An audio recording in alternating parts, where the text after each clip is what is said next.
Hello and welcome to the excellence classes. मैं हिमांशु मिश्रा आपके अपने यूट्यूब चैनल पर स्वागत करता हूं। दोस्तों, अभी हर दिन हम लोग सीसीआरएस के जीके जीएस से रिलेटेड वीडियो लेके आप लोगों के सामने आते हैं और उसी में आज एक नई वीडियो के साथ नए प्रश्नों के साथ मैं आप लोगों के सामने उपस्थित हुआ हूं। अगर आप हमारे चैनल पर नए हो तो हमारे चैनल को सब्सक्राइब करें। अगर आपको यह वीडियो पसंद आ रही हो तो उसे लाइक करें और अपने दोस्तों के साथ शेयर करें। ठीक है, तो चलिए चलते हैं आज के पहले प्रश्न के तरफ, जो कि है इनकलाब जिंदाबाद का नारा किसने दिया था।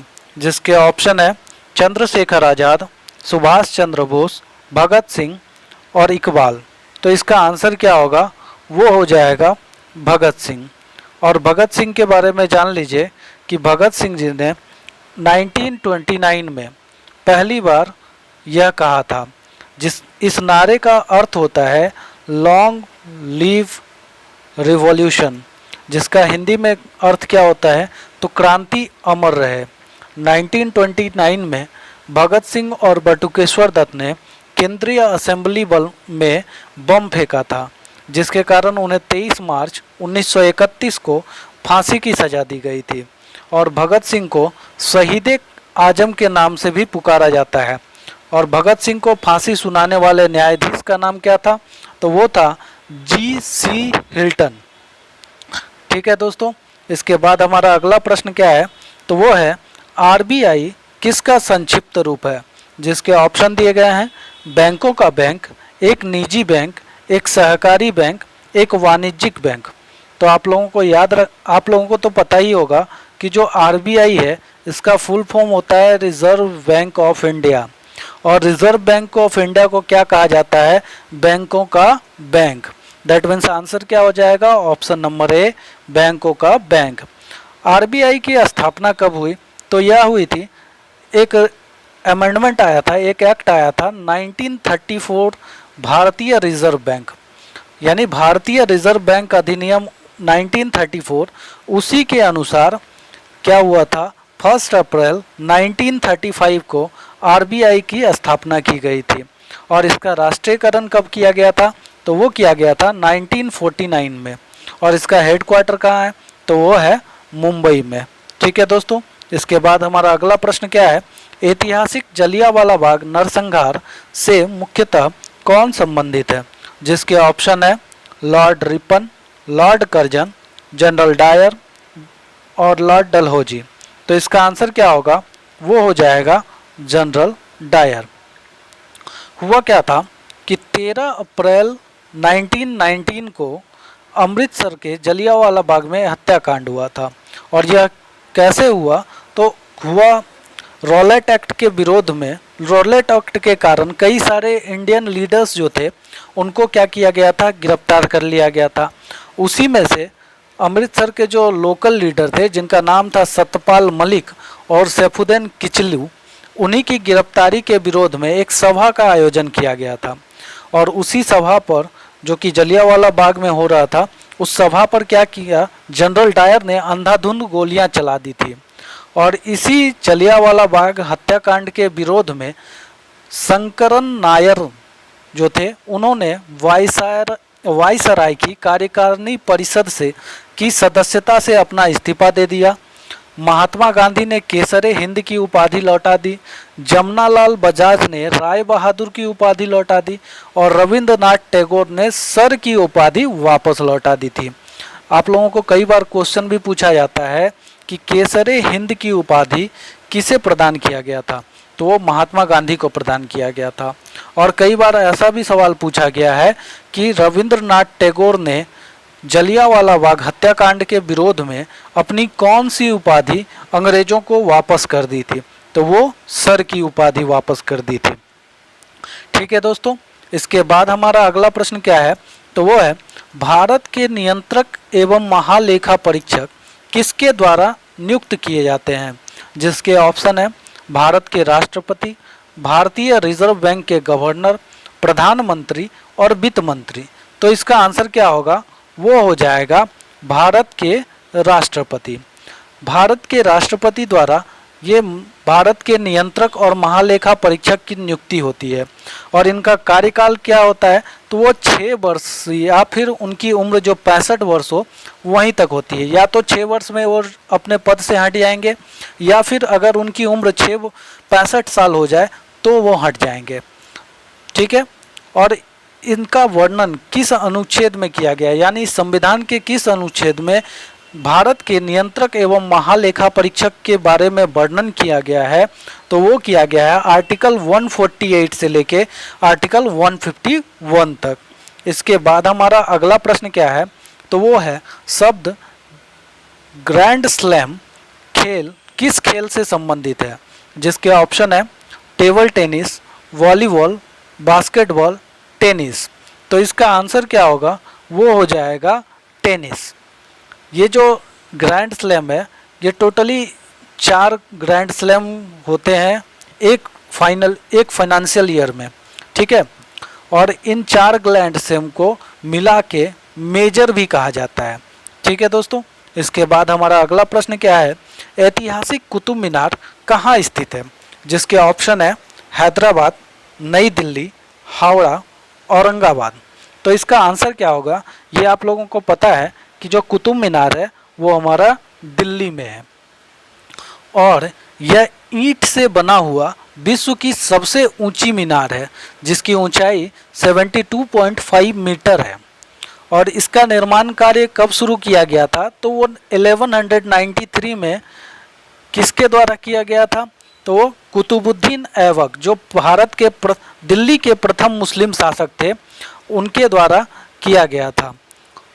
और उसके बाद फिर क्या हुआ कि इन्होंने थोड़ा सा काम किया और उसके बाद फिर जब इसके उत्तराधिकारी आए थे, इनके उत्तराधिकारी कौन थे, तो इल्तुतमिश, उन्होंने क्या किया, इसके कुतुब मीनार के 3 मंजिलों को बढ़ाया और फाइनली 1368 में क्या हुआ, फिरोज शाह तुगलक ने 5th फ्लोर और जो कि लास्ट फ्लोर है उसका निर्माण करवाया था। ठीक है दोस्तों। इसके बाद हमारा अगला प्रश्न क्या है कि फाहियान किसके शासनकाल में भारत आया था, जिसके ऑप्शन है हर्षवर्धन, चंद्रगुप्त मौर्य, अशोक, चंद्रगुप्त विक्रमादित्य। तो इसका आंसर क्या होगा, वो हो जाएगा चंद्रगुप्त विक्रमादित्य। ठीक है दोस्तों। और फाहियान जो थे एक चीनी बौद्ध यात्री थे जो कि एक तरह से बौद्ध भिक्षु भी थे, लेखक भी थे और एक ट्रांसलेटर भी थे। वहीं हर्षवर्धन की बात करें तो काफ़ी फेमस एक चीनी यात्री आए थे ह्वेनसांग, जो कि 629 से 645 के बीच में काफ़ी जगह इन्होंने विजिट करी थी इंडिया में। ठीक है। कई बार पूछा भी जाता है कि हर्षवर्धन किसके शासनकाल में आए थे, तो वो ह्वेनसांग हो गए, और फाहियान किसके शासनकाल में आए, तो चंद्रगुप्त विक्रमादित्य के शासनकाल में। इसके बाद हमारा अगला प्रश्न क्या है, निम्नलिखित समूहों में से मनुष्य किससे संबंधित है। ठीक है दोस्तों। जिसके ऑप्शन दिए गए हैं Homo sapiens, Rana tigrina, Felis domestica, Canis familiaris. तो इसका आंसर क्या होगा, वो हो जाएगा होमो सेपियंस। वहीं राना टिग्रिना की बात करें तो यह मेढक का वैज्ञानिक नाम है। फिलिस डोमेस्टिका की बात करें तो यह बिल्ली का वैज्ञानिक नाम है। और कैनिस फैमिलियरिस की बात करें तो यह कुत्ते का वैज्ञानिक नाम है। ठीक है दोस्तों। इसके बाद हमारा अगला प्रश्न क्या है कि ब्रह्म समाज के संस्थापक कौन थे, जिसके ऑप्शन दिए गए हैं रविंद्रनाथ टैगोर, स्वामी विवेकानंद, एमजी रानाडे और राजा राम मोहन राय। तो इसका आंसर क्या होगा, वो हो जाएगा राजा राम मोहन राय। ठीक है। और इन्होंने कब किया था यह ब्रह्म समाज की स्थापना, तो 1828 में ब्रह्म समाज की स्थापना की थी। इसके साथ ही साथ इन्होंने आत्मीय सभा एवं वेदांत कॉलेज की भी स्थापना की थी। वहीं अगर रविंद्रनाथ टैगोर की बात करें तो इन्होंने विश्व भारती जो यूनिवर्सिटी है, कॉलेज है, उसकी स्थापना की थी। वहीं स्वामी विवेकानंद की बात करें तो इन्होंने बेलूर मठ और रामकृष्ण मिशन की स्थापना की थी। वहीं एमजी रानाडे की बात करें तो इन्होंने पूना सार्वजनिक सभा एवं इंडियन सोशल कॉन्फ्रेंस की स्थापना की थी। इसके बाद हमारा अगला प्रश्न क्या है, तो वो है दादा साहब फाल्के अवार्ड किस क्षेत्र में दिया जाता है, जिसके ऑप्शन है फिल्म, साहित्य, संगीत और नृत्य। तो इसका आंसर क्या होगा, वो हो जाएगा फिल्म। यह दादा साहब फाल्के पुरस्कार जो है वो फिल्म के क्षेत्र में दिया जाता है और इसे भारतीय सिनेमा का सर्वोच्च सम्मान माना जाता है, जिसमें एक स्वर्ण कमल, 10 लाख रुपए का नकद पुरस्कार और एक शॉल दिया जाता है। इसके बाद हमारा अगला प्रश्न क्या है, तो वो है चंद्र ग्रहण कब होता है? जब पृथ्वी और सूर्य के बीच चांद आता है, सूर्य और चांद के बीच पृथ्वी आती है, पृथ्वी और चांद के बीच सूर्य आता है, सूर्य, पृथ्वी और चंद्रमा 90 डिग्री का कोण बनाता है। तो इसका आंसर क्या होगा, तो वो होगा जब सूर्य और चांद के बीच पृथ्वी आती है। ठीक है, सूर्य और चांद के बीच पृथ्वी आती है। और बेसिकली आप लोग जानते भी होंगे जो चंद्र ग्रहण होता है वो पूर्णमासी के दिन लगता है, और जब एक कैलेंडर महीने में यानी कि एक महीने में 2 बार पूर्णिमा आती है तो उस मंथ को क्या कहा जाता है, तो उसे ब्लू मून कहा जाता है। वहीं सूर्य ग्रहण के बारे में जान लीजिए। तो सूर्य ग्रहण कब होता है, जब सूर्य एवं पृथ्वी के बीच में चंद्रमा आ जाता है। जो ए नंबर वाला ऑप्शन है वैसा कंडीशन अगर आ जाए तो वो क्या होता है, सूर्य ग्रहण होता है। ठीक है, और सूर्य ग्रहण किस दिन होता है, तो वो अमावस्या के दिन होता है। इसके बाद हमारा अगला प्रश्न क्या है, किनको फ्रंटियर गांधी के रूप में जाना जाता है? जिसके ऑप्शन दिए गए हैं महात्मा गांधी, खान अब्दुल गफ्फार खान, शेख अब्दुल्ला, दादा भाई नौरोजी। तो इसका ऑप्शन आंसर क्या होगा, वो हो जाएगा खान अब्दुल गफ्फार खान। खान अब्दुल गफ्फार खान को फ्रंटियर गांधी, सरहदी गांधी, सीमांत गांधी, बच्चा खां तथा बादशाह खां के नाम से पुकारा जाता है।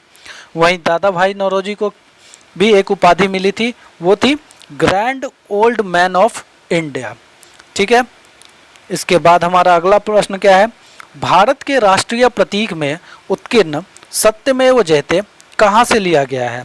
जिसके ऑप्शन है गांधी जी की कृतियों से, नेहरू जी के भाषणों से, मुंडोक उपनिषद से, इनमें से कोई नहीं। तो इसका आंसर क्या होगा, वो हो जाएगा मुंडोक उपनिषद से। और यह सत्यमेव जयते जो है यह भारत का राष्ट्रीय आदर्श वाक्य है, जिसका अर्थ होता है सत्य की ही जीत होती है। और यह जो आदर्श वाक्य है यह भारत के राष्ट्रीय प्रतीक के नीचे देवनागरी लिपि में लिखी रहती है। ठीक है दोस्तों, इसके बाद हमारा अगला प्रश्न क्या है, तो वो है हमारे राष्ट्रगान को पूरा करने में कितना समय लगता है? जिसके ऑप्शन है 2 मिनट, 1 मिनट, 52 सेकेंड, 50 सेकेंड। तो इसका आंसर क्या होगा, वो हो जाएगा 52 सेकेंड। और हमारा राष्ट्रगान कौन सा है, तो वो है जनगण मन, जिसको रविंद्रनाथ टैगोर ने लिखा था। इसके बाद हमारा अगला प्रश्न क्या है, इम्फाल किस राज्य की राजधानी है? जिसके ऑप्शन दिए गए हैं नागालैंड, मिजोरम, मध्य प्रदेश, मणिपुर। तो इसका आंसर क्या होगा, वो हो जाएगा मणिपुर। ठीक है दोस्तों, अगर नागालैंड की बात करें तो इसकी राजधानी कोहिमा है, वहीं मिजोरम की बात करें तो इसकी राजधानी आइजोल है, और मध्य प्रदेश की बात करें तो इसकी राजधानी भोपाल है।